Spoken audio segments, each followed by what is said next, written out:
Hi everyone, this is Sonia and welcome back to Brainipedia Skill, and today we are going to discuss ECG, which is a very important topic for your NEET exam. And this video is under ASMA batch तैयारी doctor बनने की, तैयारी NEET की. I hope you are doing well. Let's get started with the session, and in this session we are going to complete ECG in very easy way. We will discuss all the important points for your exam, and उसके साथ हम question practice भी करने वाले हैं. जो आपके important questions हैं जो पूछे जाते हैं वो हम डिस्कस करने वाले हैं. So stay connected. Yes, now let's get started the session. Yeah. Okay, so here the first slide we have is about ECG is ECG machine, right? That is electrocardiograph machine, right? This records the electrical activity of heart. जो electrocardiograph होता है वो क्या होता है? वो machine होती है जो रिकॉर्ड करती है electrical activity of heart. Heart की जो इलेक्ट्रिकल एक्टिविटी है उसको क्या करेगी? रिकॉर्ड करेगी, है ना? Right. So ECG records the electrical activity of heart and produces the electrocardiogram. Electrocardiogram आपका क्या है? यस, इलेक्ट्रोकार्डियोग्राम आपका क्या है? ये आपका है यस, इलेक्ट्रोकार्डियोग्राम क्या है इसकी? यस, जो आपको ग्राफिकल रिकॉर्डिंग देखने को मिलती है वो इलेक्ट्रोकार्डियोग्राम है. यस, और जो मशीन, जिस मशीन में आपको ये रिकॉर्डिंग देखने को मिलेगी उस मशीन का नाम इलेक्ट्रोकार्डियोग्राफ है. So the graphical recording of electrical activity of heart. Heart की जो हमारी एक्टिविटी है, इलेक्ट्रिकल एक्टिविटी है, जो हमारी हार्ट बीट है, यस, उस सब की रिकॉर्डिंग यहाँ पे आपको देखने को मिलेगी. राइट. सो यहाँ पे क्या होगी? जो इलेक्ट्रिकल एक्टिविटी है हार्ट की उसको रिकॉर्ड किया जाएगा. जो मशीन हम यूज करते हैं that machine is the electrocardiograph machine. Right. Electrocardiograph machine हम यहाँ पे यूज करते हैं. Yes, so this is simple. Yes, right. उसके बाद बात करते हैं अदर इंपॉर्टेंट टॉपिक की. Setup for standard ECG. Standard ECG के लिए क्या सेटअप रहता है? यस, स्टैंडर्ड ECG के लिए क्या सेटअप रहेगा?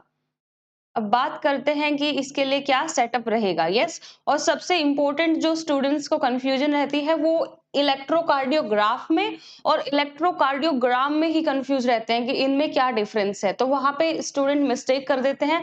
आपको वो मिस्टेक बिल्कुल नहीं करनी. जो इलेक्ट्रोकार्डियोग्राफ है वो क्या है? मशीन है. और जो इलेक्ट्रोकार्डियोग्राम है वो क्या है? रिजल्ट है. जो मशीन आपकी रिजल्ट देगी वो इलेक्ट्रोकार्डियोग्राम है और इलेक्ट्रोकार्डियोग्राफ क्या है? वो मशीन है. तो आपको यहाँ बिल्कुल भी किसी टाइप का भी कंफ्यूजन नहीं रहना चाहिए कि ECG में इलेक्ट्रोकार्डियोग्राफ में क्या डिफरेंस है और इलेक्ट्रोकार्डियोग्राम क्या है. राइट. तो आपको इसमें क्लैरिटी रहनी चाहिए कि ग्राम क्या है और ग्राफ क्या है. ग्राफ मशीन है और ग्राम जो रिजल्ट आपको मशीन में देखने को मिलेगा उसको हम बोलते हैं electrocardiogram. Now the setup for standard ECG. Standard ECG के लिए आपको क्या सेटअप करना होता है? So number 1, patient connected with 3 electrical leads. 3 electrical leads के साथ पेशेंट को कनेक्ट किया जाता है. एक आप रिस्ट पे कनेक्ट करते हो, दूसरा लेफ्ट एंकल पे करते हैं, है ना? For detail study multiple chest leads भी यूज करी जाती हैं. राइट. यस, तो ये ऐसा आपको ये सेटअप देखने को मिलता है for standard ECG. Standard ECG के लिए ये सेटअप किया जाता है.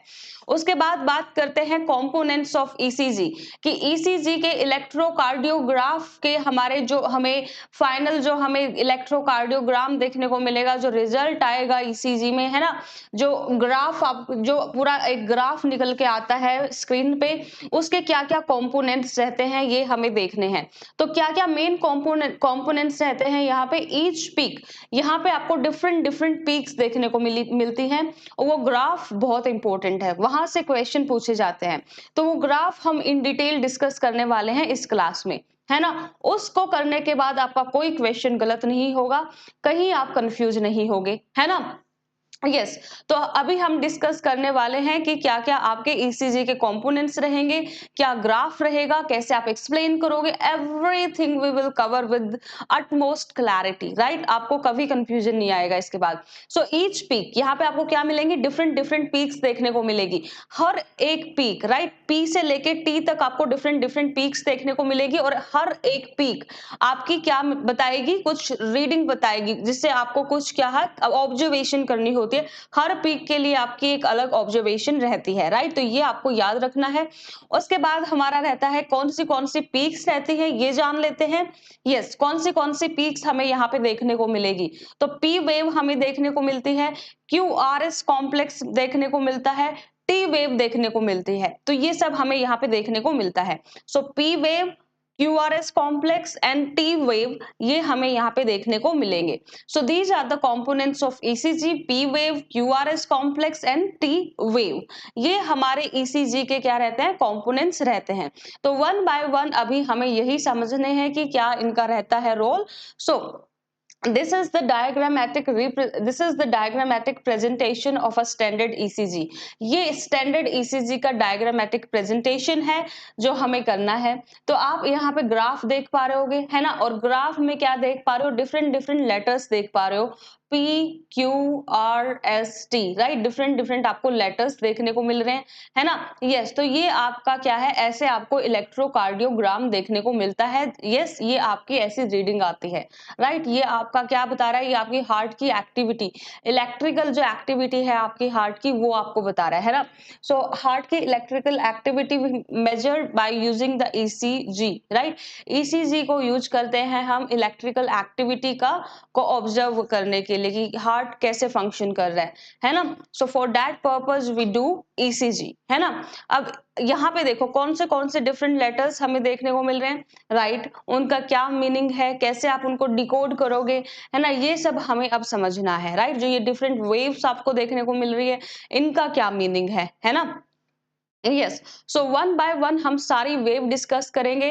ये हमारी पी वेव हो गई, है ना। ये हमारा क्या हो गया, ये वाला जो पार्ट है ये हमारा QRS कॉम्प्लेक्स हो गया, ये एक हमें डिस्कस करना है। सेकंड हमें QRS कॉम्प्लेक्स डिस्कस करना है, एंड थर्ड हमें क्या डिस्कस करना है, टी वेव हमें डिस्कस करनी है, राइट। तो ये हमारे ये हमारे आज मेन कंपोनेंट्स रहेंगे डिस्कशन के। यस, सो बात करते हैं पी वेव की। यस, बात करते हैं पी वेव की। सबसे पहले पी वेव आप जैसा कि डायग्राम में देख पा रहे थे, ये क्या, ये आप अगर इसका डायग्राम बनाओ पी वेव का, तो ऐसे हमें पी वेव देखने को मिल रही थी, है ना, ऐसे हमें पी वेव देखने को मिल रही थी। अब जो ये पी वेव है, ये जो आपको यहाँ पे देखने को मिल रही है, right, this is the P wave. जो ये पी वेव है, ये आपको क्या शो करती है, कैसी हार्ट की एक्टिविटी शो करती है। So this represents the electrical excitation, right. ये क्या रिप्रेजेंट करती है, इलेक्ट्रिकल एक्साइटेशन रिप्रेजेंट करती है एट्रिया की। जब एट्रिया में इलेक्ट्रिकल एक्साइटेशन आएगा, राइट, जब एट्रिया में इलेक्ट्रिकल एक्साइटेशन आएगा, एट्रिया क्या है आपके, जो अपर चैम्बर है हार्ट के, राइट, जो अपर चैम्बर है हार्ट के, वहां पे जब इलेक्ट्रिकल एक्साइटेशन आएगा, उसको हम बोलते हैं डीपोलराइजेशन। उसको क्या बोलेंगे, डीपोलराइजेशन बोलेंगे। सो यहाँ पे एट्रिया का क्या होगा, डीपोलराइजेशन होगा। कब होगा, जब वहां पे इलेक्ट्रिकल एक्साइटेशन होगी, जब वहां पे क्या होगी, इलेक्ट्रिकल एक्साइटेशन होगी, राइट। इलेक्ट्रिकल एक्साइटेशन हो गई, राइट, डीपोलराइजेशन हो गया, किसका हो गया, एट्रिया का। तो पी वेव में आपको यही देखने को मिलता है, एट्रिया का डीपोलराइजेशन। यस, अब डीपोलराइजेशन का सीधा सीधा क्या मतलब है, हमें ये बता दो, हमें ये जानना है ना, राइट। डायरेक्ट मीनिंग क्या है डीपोलराइजेशन का, डीपोलराइजेशन का मीनिंग है कि जो हार्ट मसल्स हैं वो इलेक्ट्रिकली एक्टिव हो गई हैं, और अगर मसल्स एक्टिव हो गई हैं तो वो क्या करेंगी, कॉन्ट्रैक्शन करेंगी। Yes, so depolarisation means the heart muscles get electrically activated and they start contracting, right? Yes, so depolarization means heart muscle क्या हो गई है, अब एट्रिया वाले पार्ट में एक्टिव हो गई हैं, कॉन्ट्रैक्ट करे जा रही हैं, है ना। Yes, electrically activated to contract. Now, as a result, both atria contract. तो उससे क्या होगा, मसल्स के हेल्प से क्या होगा, हमारा जो हार्ट है वो मायोजेनिक हार्ट है। we all know this fact. Yes, कि जो ह्यूमन हार्ट है वो मायोजेनिक हार्ट है, मसल से बना है। कौन सी मसल से बना है, कार्डियक मसल से बना है ना, कार्डियक मसल से बना है। We all know this fact. Yes, so कौन से मसल से बना है? कार्डियक मसल से बना है। ये भी हमें पता है कि कार्डियक मसल से बना है। अब ये मसल्स क्या है, यहाँ पे एक्टिवेट हो गई है, कॉन्ट्रैक्शन करना स्टार्ट कर दिया है, तो जो एट्रिया है उन दोनों का क्या हो जाएगा? कॉन्ट्रैक्शन हो जाएगा, सिस्टोल हो जाएगा, कॉन्ट्रैक्शन हो जाएगा, सिस्टोल हो जाएगा, है ना? So as a result both atria contract, दोनों एट्रिया कॉन्ट्रैक्ट होंगी। एंड कार्डियक साइकिल में हमने पढ़ा है, कार्डियक साइकिल में हम पढ़ते हैं कि जब सिस्टोल होता है एट्रिया का, जब एट्रिया में कॉन्ट्रैक्शन होता है तो क्या होता है? यस, ब्लड को पंप किया जाएगा वेंट्रिकल्स में, है ना? ब्लड को पंप किया जाएगा कहाँ पे? वेंट्रिकल्स में। एट्रिया से ब्लड को पंप किया जाएगा वेंट्रिकल्स में। सो this is the P wave, right? ये पी वेव हमें यही शो करती है, राइट? हमने कार्डियक साइकिल बहुत डिटेल में किया था। अगर किसी ने वो वीडियो सेशन मिस कर दिया है और you are first time visiting this channel and you are first time watching the video session, so you can also watch the video for different concepts we have already discussed which are important for your NEET exam, and stay connected with Brainipedia skills. Yes, right. So yeah, okay, so P wave समझ में आया कि क्या होगा यहाँ पे? Depolarisation होगा, muscles क्या हो जाएंगी? एक्टिवेट हो जाएंगी कॉन्ट्रैक्शन के लिए, जिससे जो एट्रिया है वो कॉन्ट्रैक्ट करेंगी। और इसके लिए हम एक और वर्ड यूज करते हैं, सिस्टोल। तो यहाँ पे एट्रियल सिस्टोल होगा, और जैसे ही एट्रियल सिस्टोल होगा ब्लड को पुश कर दिया जाएगा वेंट्रिकल्स में, है ना? ब्लड को पुश कर दिया जाएगा वेंट्रिकल्स में। यस, सो ब्लड को, यस, सो ये समझ में आया कि ब्लड को एट्रिया में कैसे सिस्टोल हुआ, कॉन्ट्रैक्शन हुआ। कौन सा पार्ट है ईसीजी का जो आपको पी वेव शो, जो आपको एट्रियल कॉन्ट्रैक्शन शो करता है, जो एट्रियल सिस्टोल शो करता है, पी वेव करता है, पी वेव। और डीपोलराइजेशन का मीनिंग समझ में आया क्या है, कैसे एट्रियल सिस्टोल होगा, ये समझ में आया? Yes, very good. यस, उसके बाद बात करते हैं हम, इसके बाद बात करते हैं हम क्यू आर एस कॉम्प्लेक्स की, right? Q R S complex की हम बात करते हैं। क्यू आर एस कॉम्प्लेक्स आपका रिप्रेजेंट करता है वेंट्रिकल्स के डीपोलराइजेशन को। यस, क्यू आर एस क्या रिप्रेजेंट करेगा आपको? ये वेंट्रिकल्स की डीपोलराइजेशन बताएगा, है ना? वेंट्रिकल्स का डीपोलराइजेशन। अब एट्रियल डीपोलराइजेशन हो चुका है, नेक्स्ट क्या होगा? वेंट्रिकल्स का डीपोलराइजेशन होगा। नाउ वेंट्रिकुलर डीपोलराइजेशन, जो वेंट्रिकुलर डीपोलराइजेशन होगा ना, वो क्या करेगा कोच? अब एट्रियल जब हुआ तो उसने एट्रिया को कॉन्ट्रैक्ट करवाया, उसने एट्रियल सिस्टोल करवाया। अब होगा वेंट्रिकुलर डीपोलराइजेशन। तो वेंट्रिकुलर डीपोलराइजेशन मतलब अब क्या होगा? वेंट्रिकल्स का कॉन्ट्रैक्शन होगा, है ना? वेंट्रिकल्स का कॉन्ट्रैक्शन होगा, जिसको हम बोलते हैं ventricular systole. Yes, ventricular systole यहाँ पे होगा। और आपको भी पता है जब वेंट्रिकल्स का सिस्टोल होता है, जब वेंट्रिकल्स का कॉन्ट्रैक्शन होता है, तो कार्डियक साइकिल में हम पढ़ते हैं कि क्या वहां पे कंडीशन बनती है। उस केस में फर्दर ब्लड क्या किया जाएगा? पंप किया जाएगा। कहाँ पंप किया जाएगा? ब्लड बॉडी पार्ट्स में पंप किया जाएगा, है ना? बॉडी पार्ट्स को पंप कर दिया जाएगा ब्लड को। So this pumping the blood out to the lungs and body. जो हमारा राइट वेंट्रिकल है वो ब्लड को पंप कर देता है कहाँ पे? लंग्स की तरफ। और जो हमारा लेफ्ट वेंट्रिकल है वो पंप कर देता है ब्लड को बॉडी पार्ट्स के लिए। तो ऐसे ब्लड को पंप कर दिया जाता है। डीपोलराइजेशन जब वेंट्रिकल्स का होगा तो वेंट्रिकुलर सिस्टोल होगा, और वेंट्रिकुलर सिस्टोल होगा तो ब्लड कहाँ जाएगा? वेंट्रिकल से कहाँ हो जाएगा? पंप आउट हो जाएगा। कहाँ पंप आउट हो जाएगा? तो राइट वेंट्रिकल आपका पंप करेगा लंग्स में, लेफ्ट लेफ्ट वाला वेंट्रिकल आपका पंप करेगा कहाँ पे? यस, कहाँ करेगा? बॉडी पार्ट्स में करेगा, है ना? Right. So this is the beginning of ventricular systole, the contraction phase. Ventricular systole की बिगिनिंग हो गई है। And QRS complex is larger than the P wave because ventricles are bigger. Okay, अब आप बोलोगे कि एट्रिया का भी तो सिस्टोल हुआ था और वेंट्रिकल्स का भी सिस्टोल हुआ है, तो हमने वेंट्रिकुलर सिस्टोल को इतना लंबा ऐसे क्यों बनाया है डायग्राम में? ये पूरा QRS कॉम्प्लेक्स हमें क्यों बनाया है? क्योंकि जो QRS कॉम्प्लेक्स है वो लार्जर बनाया है हमने P वेव से। क्यों बनाया है? क्योंकि ventricles are bigger and stronger than atria. Yes, और इवन अगर आप कार्डियक साइकिल भी चेक करो तो वहां पे अप्रोक्सीमेटली 0.4 पॉइंट, यस यस, सो वहां पे 0.1 सेकेंड के लिए आपका एट्रियल सिस्टोल रहता है। यस, 0.1 सेकेंड के लिए सिर्फ आपका एट्रियल सिस्टोल रहता है। Yes, right. और जो वेंट्रिकुलर सिस्टोल रहता है वो आपका ज्यादा रहता है, एट्रियल सिस्टोल से ज्यादा टाइम, ज्यादा सेकंड्स के लिए आपका वेंट्रिकुलर सिस्टोल देखने को मिलता है।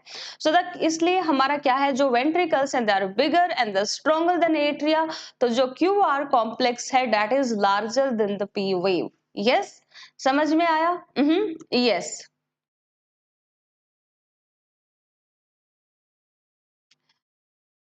ओके, अब बात करते हैं क्यू आर कॉम्प्लेक्स की। देखो, ये आपका क्यू आर कॉम्प्लेक्स है, यहाँ पे ये आपका क्यू आर कॉम्प्लेक्स है, राइट? यस, तो क्यू आर एस कॉम्प्लेक्स आपको समझ में आया? यस, ये कॉम्प्लेक्स समझ में आया। और इसकी जो नॉर्मल वैल्यू रहती है for Q R complex, right, कितनी रहेगी? 0.08 सेकेंड, 0.08 सेकेंड से लेके कहां तक रहेगी? 1.0 सेकेंड्स तक आपकी इसकी नॉर्मल वैल्यू देखने को मिलती है। ये रेंज आपको देखने को मिलती है। अगर वैल्यू इससे डेविएट करती है, अगर रेंज इससे डेविएट करती है, इसका मतलब है कि अब नॉर्मेलिटी वहां पे हमारी देखने को मिलेगी इलेक्ट्रिकल एक्टिविटी में हार्ट के, तो वहां पे आपको अब नॉर्मेलिटी देखने को मिलेगी, राइट? सो ये बात हो गई क्यू आर एस कॉम्प्लेक्स की। ये बात हो गई क्यू आर एस कॉम्प्लेक्स की। अब बात करते हैं टी वेव की, है ना, टी वेव की बात करते हैं। So T wave represents the repolarisation of the ventricle. ये क्या शो करती है? ये शो करती है रीपोलराइजेशन ऑफ वेंट्रिकल्स, वेंट्रिकल्स के रीपोलराइजेशन को शो करती है, right? Repolarisation of ventricle, right? Repolarisation में अब क्या होगा, जो कॉन्ट्रैक्शन हुआ था वेंट्रिकल्स का वो वापिस से रिलैक्स हो जाएंगे। यस, वापिस से जो वेंट्रिकल्स हैं वो रिलैक्स हो जाएंगे। So this represents the repolarisation of the ventricle. ये शो करती है वेंट्रिकल्स के रीपोलराइजेशन को, राइट? मतलब वापिस से वो क्या आ गए, रिलैक्स स्टेट में आ गए हैं। Repolarisation means the heart muscle cell are returning to the rest और the relax state. The end of the T wave makes end of systole. अब जो एंड है, जो टी वेव का एंड है, वो मार्क करता है आपका सिस्टोल के एंड को, दैट इज कॉन्ट्रैक्शन के एंड को। Yes, the end of T wave mark the end of systole contraction and the beginning of the relaxation. Yes, तो यहाँ पे रिपोलराइजेशन होना स्टार्ट हो गया है। और यस, जो हार्ट मसल्स हैं वो वापिस से उनकी रेस्टिंग और जो स्टेट है उसमें रिटर्न करती हैं, राइट? ये आपको याद रखना है फॉर टी वेव, राइट? यहाँ पे क्या होगा, फाइनली वेंट्रिकल्स का रिलैक्सेशन होगा, है ना, वेंट्रिकल्स का रिलैक्सेशन होगा। अब बात करते हैं कुछ अदर इंपॉर्टेंट पॉइंट्स की, that is wave of a normal ECG. जो नॉर्मल ईसीजी होगी उसकी वेव देख लेते हैं क्या रहती है, नॉर्मल ईसीजी की क्या वेव रहेगी इसकी बात कर लेते हैं। So the normal wave ECG, देखो जो यहाँ पे पी वेव है वो शो करती है atrial depolarisation, right? P wave क्या शो करती है, एट्रियल डीपोलराइजेशन शो करती है। इसमें क्या इलेक्ट्रिकल एक्टिविटी होगी, this table is very important for your conceptual clarity. अब देखो यहाँ पे जब एट्रियल डीपोलराइजेशन होगा तो वहां पे क्या आपको एक्टिविटी देखने को मिलेगी, यहाँ पे जो इम्पल्स है, एस ए नोड का जो इम्पल्स है वो स्प्रेड हो जाता है, जिससे एट्रिया का कॉन्ट्रैक्शन होता है, राइट? दो, यहाँ पे एट्रिया का कॉन्ट्रैक्शन होता है। Yes, and this is small upward curve. ये स्मॉल अपवर्ड कर्व है, ये आपका क्या है, ये वाला पार्ट है पी वेव, है ना? तो पी वेव में एट्रियल डीपोलराइजेशन हुआ है। जो ऐसे नोड का इंपल्स है, जो हमारा पेस मेकर है हार्ट का, right? SA node is the pacemaker of heart. तो ऐसे नोड से जो इंपल्स जनरेट हुआ है वो क्या कोज करेगा, यहाँ पे एट्रियल सिस्टोल कोज करेगा, एट्रियल सिस्टोल कोज करेगा। और यहाँ पे आपको देखने को मिलेगी पी वेव, डीपोलराइजेशन देखने को मिलेगी। उसके बाद बात करते हैं क्यू आर एस कॉम्प्लेक्स की, राइट? इसके बाद बात करते हैं किसकी, क्यू आर एस कॉम्प्लेक्स की। क्यू आर एस कॉम्प्लेक्स आपका शो करता है वेंट्रिकुलर डीपोलराइजेशन। ये क्या शो करेगा, ventricular depolarization. Ventricular depolarization, again everyone know that this spread of impulse through ventricle, ये स्प्रेड करता है इम्पल्स को through ventricles and like spike large spike because ventricle have more muscle mass and it has got more size, yes, larger size. So इसकी वजह से यहाँ पे आपको ये large spike देखने को मिलती है. P में आपको कम स्पाइक देखने को मिल रही है और R में आपको ज्यादा स्पाइक देखने को मिल रही है. इसका reason is you know that ventricles का साइज इज लार्ज और वहां पे जो मसल मास है वो भी क्या है, ज्यादा है. तो इस वजह से आपको ये डिफरेंस देखने को मिलता है. उसके बाद बात करते हैं, ये तो हो गया वेंट्रिकुलर डीपोलराइजेशन. उसके बाद बात करते हैं टी वेव की. यस, टी वेव की हम बात कर लेते हैं. जो टी वेव रहेगी वहां पे होगा वेंट्रिकुलर रीपोलराइजेशन. राइट, क्या होगा, वेंट्रिकुलर रीपोलराइजेशन होगा. अब आप पूछोगे कि पी वेव का नहीं हुआ रिपोलराइजेशन, पी वेव क्या सिस्टोल में ही रहेगी, जो एट्रिया है वो क्या सिस्टोल में ही रहेंगे, वो रिलैक्स नहीं होंगे? No no no no no, relax होंगे. पी वेव भी क्या होगी, जो एट्रिया जो सिस्टोल में गए थे वो वापस से रिलैक्स भी होंगे, लेकिन यहाँ पे ये हिडन है, ग्राफ में ये शो नहीं किया है ना, क्योंकि जो वेंट्रिकुलर का कॉन्ट्रैक्शन है, वेंट्रिकल्स का कॉन्ट्रैक्शन है, उससे इतना ज्यादा सिग्नल आता है कि जो आपका पी वेव का जो सिग्नल है जहां पे वो रिलैक्स होते हैं वो वाला सिग्नल हाइड हो जाता है, क्योंकि जो वेंट्रिकल्स का कॉन्ट्रैक्शन का सिग्नल है वो बहुत ज्यादा आपका ज्यादा हाई आता है. राइट, सो वो आपका जो पी वेव वाला जो पार्ट है, जो एट्रिया वाला जो पार्ट है वो हाइड हो जाता है इस केस में. सो क्यू आर एस कॉम्प्लेक्स की बात हो गई, पी वेव की बात हो गई. उसके बाद बात करते हैं टी वेव की. T wave is ventricular repolarisation. Ventricular repolarisation रहता है ये, यहाँ पे रिकवरी होती है. राइट, रिकवरी का मतलब रिलैक्स होगा वापिस से. कौन होगा, वेंट्रिकल्स होंगे. सो वेंट्रिकल्स वापिस से रिलैक्स होंगे और ये मॉडरेट करेंगे अपवर्ड वेव को. यस, वापिस से अब आपको देखने को मिलेगी टी वेव. ऐसे ऐसे ही आपकी ये ईसीजी मशीन में ये इलेक्ट्रोकार्डियोग्राम जब बनता है, यही आपको तीन मेन टाइप की पी वेव, क्यूआरएस कॉम्प्लेक्स और टी वेव आपको देखने को मिलती है. राइट, ये आपको आपके एग्जाम के लिए याद रखना है. दिस इज इंपॉर्टेंट, ये इंपॉर्टेंट है. राइट,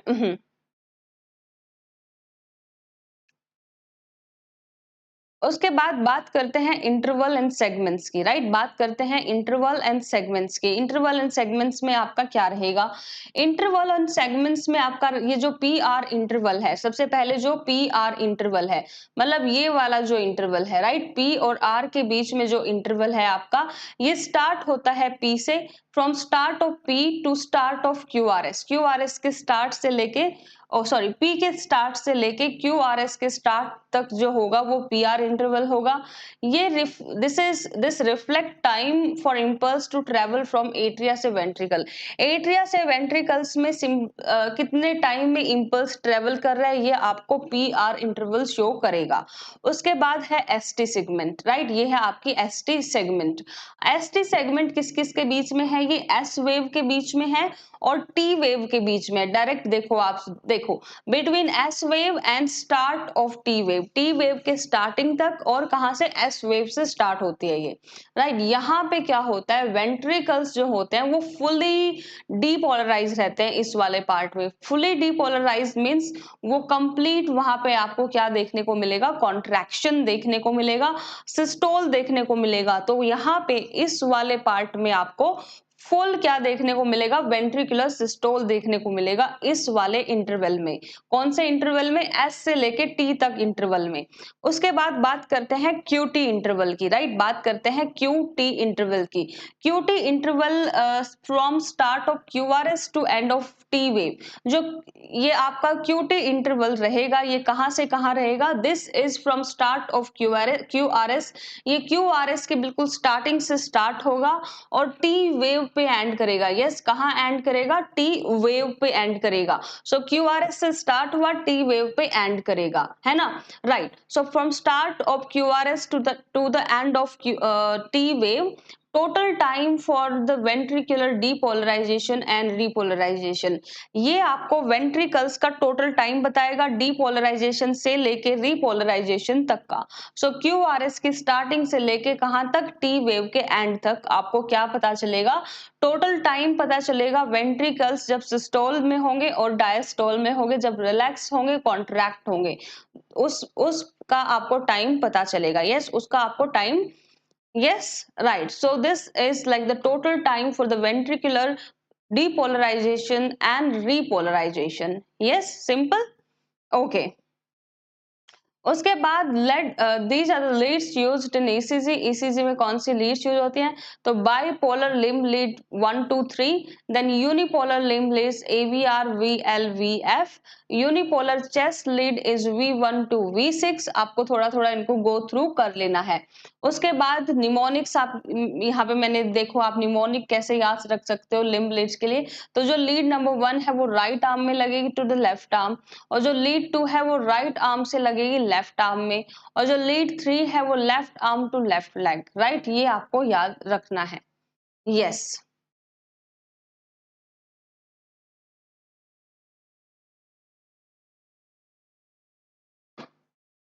उसके बाद बात करते हैं ईसीजी की क्लिनिकल इंपॉर्टेंस की। राइट, क्या आपको यहाँ पे क्लिनिकल इंपॉर्टेंस ईसीजी की देखने को मिलेगी, है ना? Yes. So by counting the number of QRS complex, अगर आप QRS नंबर जो QRS कॉम्प्लेक्सेस हैं उनकी आप नंबर काउंट कर लेते हो, सो उससे आपको पर्सन की हार्ट रेट का आइडिया मिल जाता है। Normally ECG have a predictable shape. ECG की जो शेप रहती है वो प्रिडिक्टेबल रहती है सारे हेल्दी इंडिविजुअल्स में। Yes. Now any deviation from the normal shape, अगर कोई डेविएशन आपको नॉर्मल शेप से मिली, जो हमने वो ग्राफ किया था ना, अगर उस ग्राफ से अलग कोई आपको डेविएशन उस ग्राफ में देखने को मिली, सॉरी यस ग्राफ जो हमने ग्राम इलेक्ट्रोकार्डियोग्राम जो हमने रिजल्ट्स देखे थे, राइट, तो अगर उससे अलग आपको कुछ भी डेविएशन देखने को मिलती है उस स्ट्रक्चर में, तो दैट मीन्स कि आप उस पर्सन को हार्ट में कोई अबनॉर्मेलिटी है, हो सकता है कोई हार्ट डिजीज हो। यस, राइट, तो उस केस में फिर फर्दर डायग्नोसिस किया जाता है। Right, ECG is a critical diagnostic tool in hospital. Hospital में मोस्ट कॉमनली आप देख लोगे ECG। राइट, किसी भी अच्छे हॉस्पिटल में आप जाओगे, you can see this is like most commonly available now. ECG हर एक हॉस्पिटल में आई थिंक अवेलेबल है, जो अच्छे हॉस्पिटल्स हैं आसपास आप कभी देखोगे तो इजिली अवेलेबल है। राइट, तो ये आपका यहाँ पे इसका फंक्शन रहता है ECG का। राइट, ECG के थ्रू क्या किया जाता है? डायग्नोसिस किया जाता है कि कोई हार्ट डिजीज तो नहीं है, कोई इलेक्ट्रिकल एक्टिविटी इश्यू तो नहीं है हार्ट में, तो ये सब देखा जाता है। यस।